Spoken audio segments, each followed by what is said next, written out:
বল sir sir বল বল খুনটা তুই কেন করেছিস বল, সত্যি কথা বল, খুন কেন করেছিস বল। আজ শেষ রমজান, কাল ঈদ, আর তুই ঈদের আগে খুনের মতো একটা নৃশংস ঘটনা ঘটালি। স্যার স্যার স্যার স্যার বিশ্বাস করুন স্যার, আমি খুন করিনি স্যার, আমি খুন করিনি স্যার। তুই খুন না করলে লাশের পাশে কি করছিলি, আর লাশের পকেট থেকে টাকাগুলো এবার কেন নিচ্ছিলি? এখনো সময় আছে, সত্যি কথা স্বীকার কর, নয়তো তোকে। স্যার স্যার বলছি স্যার বলছি স্যার স্যার এটা সত্য যে টাকাগুলো আমি নিয়েছিলাম, অনেকগুলো টাকা, দেখে লোভ সামলাতে পারিনি। কিন্তু বিশ্বাস করুন স্যার, আমি খুন করিনি স্যার, আমি খুন করিনি স্যার। স্যার আমার রিক্সাটা রাস্তায় যদি চুরি হয়েছে, মালিক আমাকে মারবে স্যার, একটু দেখুন না।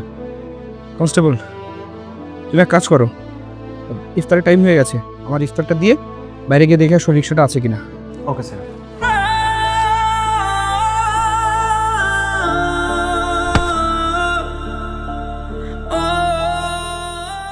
এই কথা, তুই আমাকে কোন বিপদে ফেললে?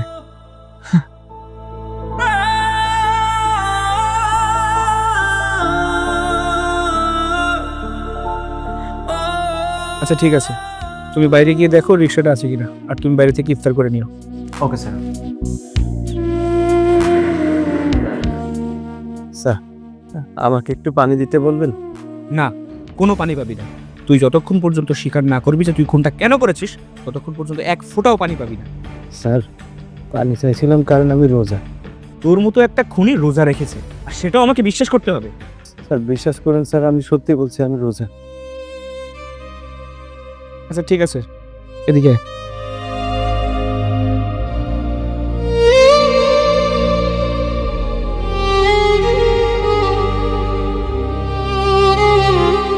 الله أكبر الله أكبر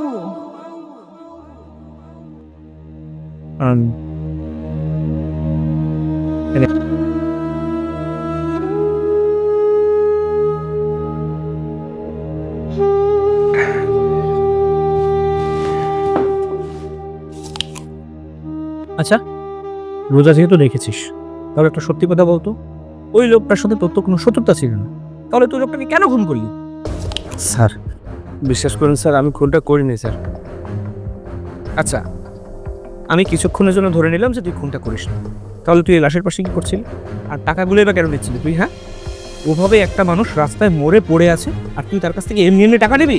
স্যার আমি আসলে নিজেকে সামলাতে পারিনি, রাত পোহালে ঈদ, আমার পকেটে একটা টাকাও নেই স্যার। তাছাড়া সকালে যখন বাড়ি থেকে বের হই।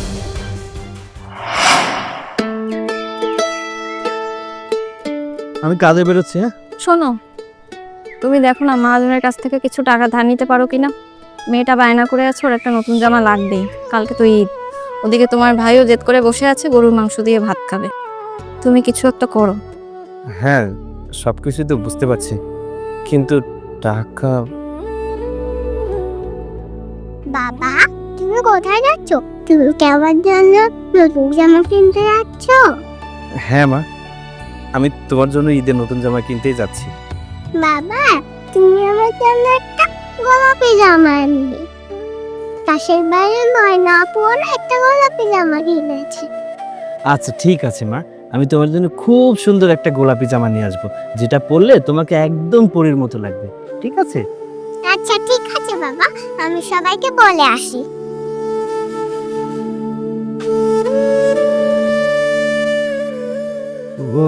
ভাইয়া আমার নতুন জামা লাগবে না, আমার গরুর গোস্ত এনে দেওয়া। আমি না অনেক দিন গরুর গোস্ত দিয়ে ভাত খাই না, আর ভাবি তো বলেছিল ঈদের দিন আমাকে গরুর গোস্ত দিয়ে ভাত দেবে। হ্যাঁ ভাই, তোর জন্য আমি গরুর গোশত আনবো। সত্যি ভাইয়া, তুমি নিয়ে আসবে? আরে হ্যাঁ হ্যাঁ সত্যি বলছি, কালকেই তোর জন্য গরুর গোশত নিয়ে আসবো, তুই পেট ভরে গরুর গোশত দিয়ে ভাত খাবি। আচ্ছা আচ্ছা, কাল তো ঈদ, তোমার কি লাগবে সেটা তো বললে না? না না, আমার কিছু লাগবে না, আমার তো সব কিছুই আছে। তুমি যদি পারো মেয়ের জন্য একটা জামা আর ভাইয়ের জন্য একটু গরুর গোশত এনো। আমি জানি তোমার কাছে টাকা নেই, তবুও একটু চেষ্টা করে দেখো না। আচ্ছা ঠিক আছে, তুমি কোনো চিন্তা করো না, আমি আসার সময় সব কিছু ব্যবস্থা করে নিয়ে আসবো, আর ফেরার সময় তোমার জন্য একটা সুন্দর দেখে লাল টুকটুকে শাড়ি নিয়ে আসবো। আসি।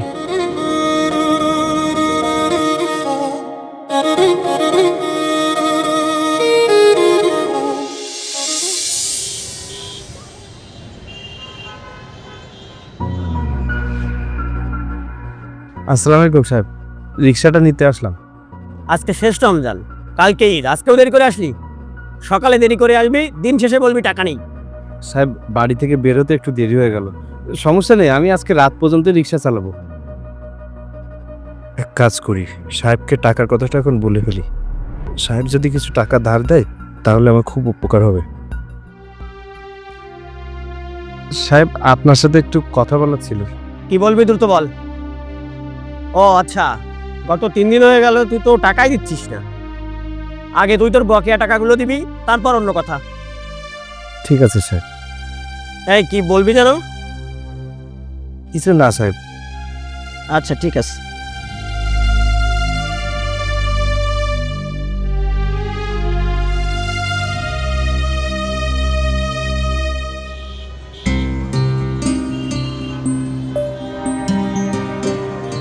আরে তুমি চিন্তা কেন করছো? আমি সবার জন্য কেনাকাটা করেছি তো। হ্যাঁ বাবা, হ্যাঁ তোমার জন্য 2টো শাড়ি কিনেছি। হ্যাঁ আসবো আসবো, ঠিকঠাক সময়ে পৌঁছে যাবো বাড়ি। স্যার কি ঈদের জন্য শপিং করলেন? হ্যাঁ এই টুকটাক কেনাকাটা করলাম আর কি। আমিও আজকে আমার পরিবারের জন্য কেনাকাটা করব। আমার বউয়ের জন্য একটা শাড়ি কিনবো, আমার মেয়ের জন্য একটা জামা কিনবো, আর ছোট ভাইটার জন্য একটু গরুর গোস্ত কিনবো। রাখো এখানে, রাখো এখানে রাখো।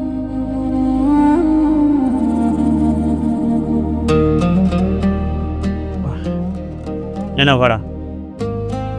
স্যার এইটা কি দিলেন?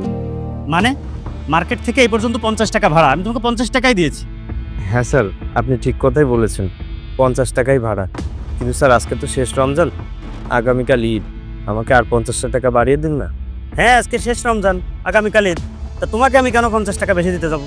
স্যার আপনি তো আপনার পরিবারের জন্য হাজার হাজার টাকার কেনাকাটা করেছেন, আমাকে আর 50 টাকা বাড়িয়ে দিন না। এই তুই কি বলতে বকছিস? তোর মাথা ঠিক আছে তো? আমি আমার পরিবারের জন্য 1000 টাকার শপিং করবো না লাখ টাকার শপিং করবো, সেটা কি তোকে কৈফিয়ত দেবো? শোন, তোকে যেটা দিয়েছে ওটা রাখলে রাখ, না রাখলে দরকার নেই। তবুও তোকে 1 টাকা বেশি দিতে পারবো না।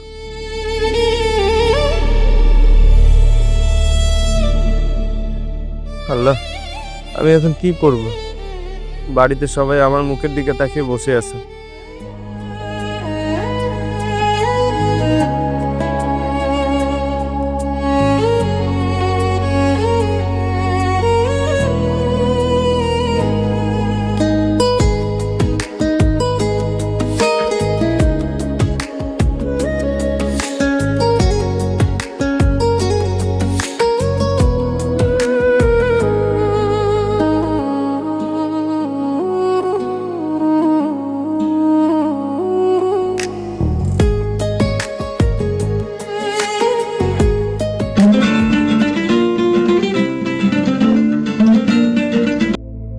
হ্যালো। হ্যালো, শোনো না, তুমি কি রিক্সা চালাচ্ছ? তোমাকে একটা কথা বলার ছিল। বলছি যে তুমি তো লাল শাড়ি আনতে বলেছিলে, আমার তো লাল শাড়ি আছে। পাশের বাড়ির ভাবি না নীল কালারের জামা বানিয়েছে। তুমি এক কাজ করো, তুমি আমার জন্য একটা নীল শাড়ি নিয়ে এসো। কি হলো, চুপ কেন? আনবে তো? হ্যাঁ নিয়ে আসবো। আচ্ছা ঠিক আছে, তাহলে তুমি রিক্সা চালাও, আমি রাখছি। আচ্ছা ঠিক আছে।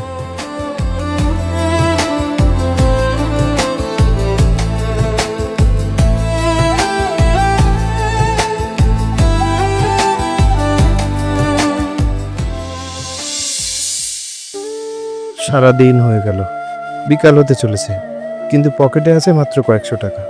এই টাকা দিয়ে আমি কি করব? না মেয়ের জন্য পরিজামা কিনতে পারবো, না বউয়ের জন্য নীল শাড়ি, না আমার ভাইয়ের জন্য গরুর গোস্ত। আমার এখন টাকার দরকার, অনেক টাকার দরকার।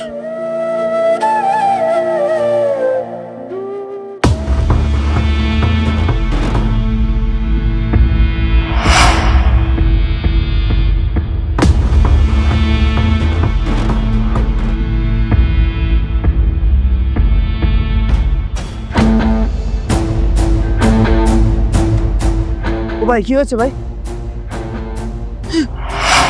খুন না, খুন হয়ে গেছে। এতগুলো টাকা, আমি কি টাকাগুলো নিয়ে চলে যাব? আমার টাকাগুলো খুবই দরকার, আমার পরিবারের সব চাহিদা মেটাতে পারবো, কিন্তু টাকাগুলোকে নেওয়া ঠিক হবে? না না না, টাকাগুলো আমি নিতে পারবো না। আশেপাশে কেউ নেই, কাজ করি, ওগুলো নিয়ে আমি চলে যাই। এই হট! কিরে, খুন করে আবার টাকা নিয়ে পালাচ্ছিস? না স্যার, বিশ্বাস করুন স্যার, আমি খুন করিনি স্যার। তুই খুন করেছিস কি করিসনি সেটা তো থানায় গেলে প্রমাণ হবে। Constable, arrest him. Sir sir বিশ্বাস করুন স্যার, আমি খুন করিনি স্যার। স্যার আর লাশটাকে পোস্টমর্টমে পাঠানোর ব্যবস্থা করো। স্যার স্যার আমি খুন করিনি স্যার। তারপরে তো আপনারা আমাকে এখানে ধরে নিয়ে আসলেন। আচ্ছা, তুই এই যেগুলো বললি এগুলো কি আদৌ সত্যি, নাকি খুনের মামলা থেকে বাঁচার জন্যই নাটকটা সাজিয়েছিস? আর আমার এতদিনের অভিজ্ঞতায় যতদূর জানি, কোনো খুনই খুন করে নিজের মুখে স্বীকার করে না যে সে খুন করেছে। স্যার আমি যা যা বলেছি একদম সত্য বলেছি, আমি কোনো মিথ্যা কথা বলিনি স্যার। স্যার স্যার আপনি একটা কাজ করতে পারেন, ওই যেখানে খুনটা হয়েছে না, ওর আশেপাশে তো নিশ্চয়ই ক্যামেরা থাকবে, ওই সিসি ক্যামেরা, আপনি ওইখানে ফুটেজ চেক করলে বুঝতে পারবেন কে খুন করেছে আর আমি কি করেছি। স্যার দয়া করে আমাকে এখন ছেড়ে দিন না, আমার বাড়ির সবাই আমার জন্য অপেক্ষা করছে স্যার। না না, আমি এই মুহূর্তে তোকে ছাড়তে পারবো না, আগে এই ফাইলটা ক্লোজ হবে, তারপর তোর সিদ্ধান্ত নেব। আচ্ছা, তোর কথা মতো আমি একটা কাজ করতে পারি, ওখানকার সিসিটিভি ফুটেজগুলো চেক করাতে পারি, ঠিক আছে?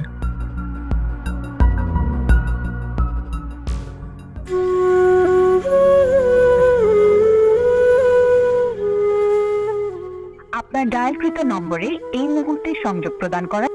নাম্বারটা বন্ধ বন্ধ। আপনার ডায়ালকৃত নম্বরে এই মুহূর্তে সংযোগ প্রদান করা। চাচ্চু, জানো আমার বাবা আমার জন্য নতুন জামা নিয়ে আসবেন। আমার জন্য গরু গোস্ত নিয়ে আসবো, আমার নতুন জামা লাগবে না। চাচ্চু, আমি দেখে আসি বাবা হয়েছে কিনা। আচ্ছা।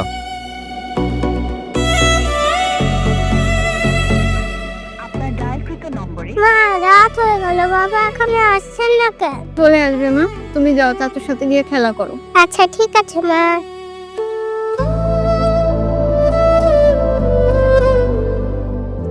ধুর, ফোন বন্ধই বলে যাচ্ছে, কোথায় আছে কি জানি, মানুষটার কি হলো? আপনার ডায়ালকৃত নম্বরে এই মুহূর্তে।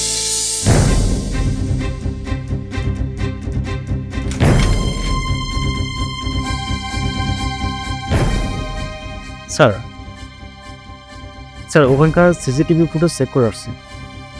চেক করে কি পেলে? ও সত্যি কথা বলছে নাকি বাঁচার জন্য নাটক সাজিয়েছে? না স্যার, ও আসলে কোনটা করেনি, ও সত্যি কথা বলছে। সিসিটিভি ফুটেজে স্পষ্ট দেখা গেছে স্থানীয় এক ছিনতাইকারী ওই খুনটা করেছে। হয়তো টাকার জন্য খুনটা করেছে, কিন্তু লোকজন আসতে দেখে টাকা না নিয়েই পালিয়েছে। আচ্ছা ঠিক আছে, তুমি যাও। আর শোনো, সিসিটিভি ফুটেজগুলো কালেক্ট করে মার্ডার কেসটা ফাইল করো, আমি দেখছি। Okay sir. স্যার আমি আপনাকে বলেছিলাম না আমি নির্দোষ, আমি কোনো দোষ করিনি। স্যার আমাকে ছেড়ে দিন না স্যার, আমার বাড়িতে বউ বাচ্চা বসে আমার জন্য অপেক্ষা করছে স্যার। হ্যাঁ বুঝলাম যে তুই নির্দোষ, কিন্তু এই মুহূর্তে তোকে ছাড়তে পারবো না, আরও ম্যাসিভ ইনভেস্টিগেশনের প্রয়োজন, সেটা শেষ হলেই তোকে ছাড়তে পারবো। স্যার স্যার এই তো কালকে, স্যার কালকে ছাড়বেন? স্যার আজকে ছেড়ে দিন না স্যার, দয়া করুন স্যার। দেখ, আমি যেটা বলছি সেটা শোন, আজকে রাতটা এখানে কাটা, কালকে সকাল হলেই তোকে ছেড়ে দেবো। আসলে হয়েছে কি, যে মার্ডার হয়েছে তার বাড়ি থেকে মামলা করেছে, মামলাটা ক্লিয়ার না হওয়া পর্যন্ত তোকে ছাড়তে পারবো না। কিন্তু স্যার এত কথা বলিস না তো, তোকে যেটা বললাম সেটা কর, আজকে রাতটুকু এখানে থাক। স্যার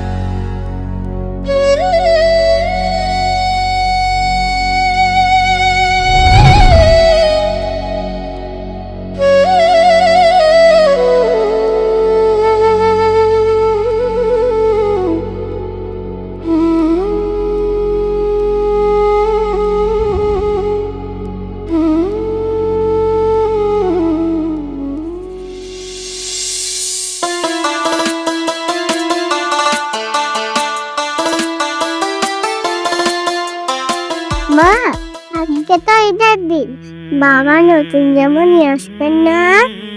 জানি না রে মা, কালকে থেকে তোর বাবার নাম্বার বন্ধ পাচ্ছে।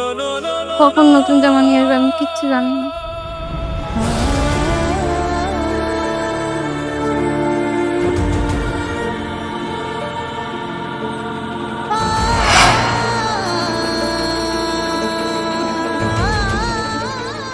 সারা রাত তোমার ফোন বন্ধ ছিল কেন? কোথায় ছিলে তুমি? আর তোমার মুখে এরকম দাগ কেন? কি হয়েছে তোমার? সারা রাত আমি থানায় ছিলাম, একটা সমস্যার কারণে পুলিশ আমাকে ধরে নিয়ে গিয়েছিল। পুলিশ? পুলিশ কেন তোমাকে ধরে নিয়ে যাবে? একটা খুনের মামলায় ফেঁসে গিয়েছিলাম, কিন্তু পরবর্তীতে পুলিশ প্রমাণ করে দিয়েছে যে আমি খুন করিনি, তাই আমাকে ছেড়ে দিয়েছে। বাবা আজকে তো ঈদের দিন, তুমি নতুন জামা এনেছো? হ্যাঁ, তোমার হাত থাকা কেন? তুমি মেয়ের জন্য জামা আর আমার জন্য শাড়ি আনোনি? ভাইয়া আমার জন্য গরুগ্রস্ত নিয়ে এসেছে তো, আমি কিন্তু আর কিছুতে ভাত খাবো না, গরুর গাছ থেকে ভাত খাবো।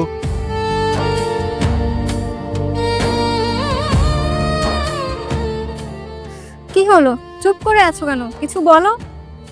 না, আমি কিছুই আনতে পারিনি। আমি একজন ব্যর্থ মানুষ, আমি একজন ব্যর্থ বাবা, আমি একজন ব্যর্থ স্বামী, একজন ব্যর্থ ভাই। আমি এইসব ঈদ কোরবানি আমাদের মতো গরিব মানুষদের জন্য না, ঈদ আমাদের জন্য না।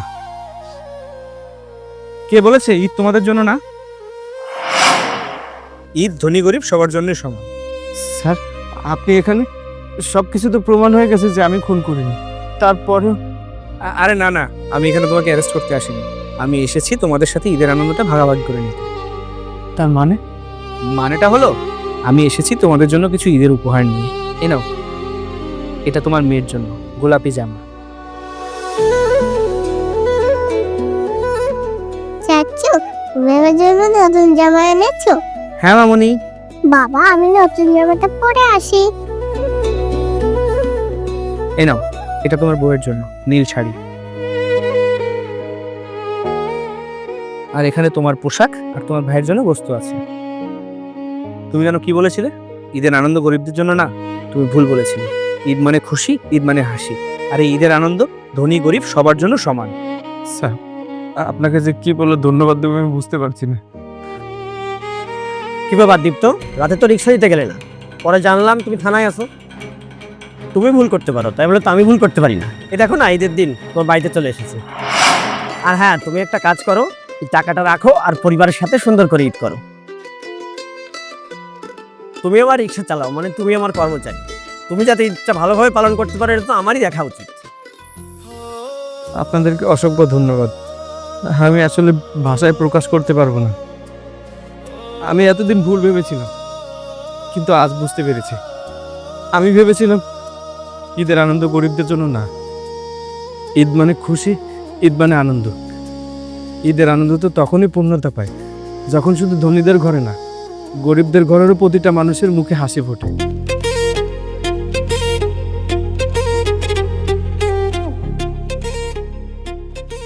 বাবা দেখো, চাচু আমাকে নতুন জামা কিনে দিয়েছেন।